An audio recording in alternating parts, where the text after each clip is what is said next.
যে কোল পৃথিবীর সবচেয়ে নিরাপদ আশ্রয়, জীবনের শেষ প্রান্তে এসে সেই কোলের অধিকারীরাই কখনো কখনো হয়ে পড়েন সবচেয়ে নিঃসঙ্গ। সুউচ্চ দালানের বন্ধ ঘরের দেয়ালগুলো যখন এক একটি নীরব দীর্ঘশ্বাসের সাক্ষী হয়, তখন থমকে দাঁড়ায় সভ্যতার চাকা। রক্তের সম্পর্কের চেয়ে যখন পার্থিব ব্যস্ততা বড় হয়ে ওঠে, তখন আইনকে আসতে হয় অভিভাবকের ভূমিকায়। কিন্তু যে সমাজ কেবল আইনের ভয়ে দায়িত্ব পালন করে, সেখানে মানবিক মূল্যবোধের ক্ষয় কতটা গভীরে তা হয়তো ভাবার সময় এসেছে।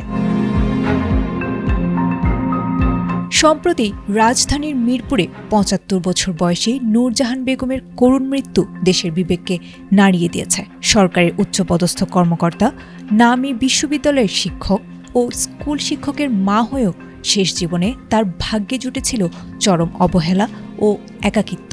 এই নির্মম বাস্তবতা আবারও সামনে এনেছে পিতামাতার ভরণ পোষণ আইন ২০১৩ এর কার্যকারিতাকে। আইন অনুযায়ী প্রত্যেক সামর্থ্যবান সন্তান তার মা বাবার অন্ন, বস্ত্র, বাসস্থান ও চিকিৎসার মতো মৌলিক চাহিদা নিশ্চিত করতে বাধ্য। একাধিক সন্তান থাকলে পারস্পরিক আলোচনার মাধ্যমে এই দায়িত্ব বণ্টন করতে হবে। মা বাবার ইচ্ছার বিরুদ্ধে তাদের বৃদ্ধাশ্রমে পাঠানো সম্পূর্ণ বেআইনি।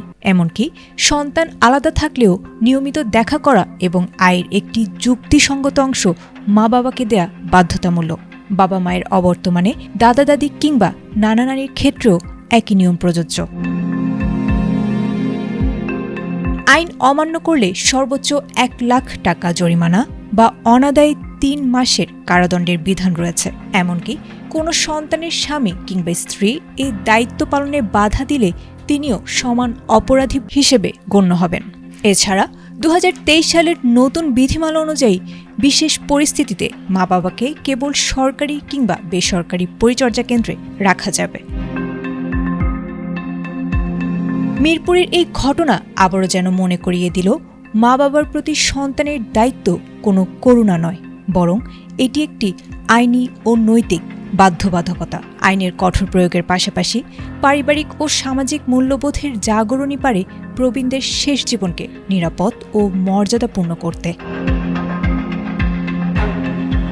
আয়েশা আক্তার, এটিএন বাংলা।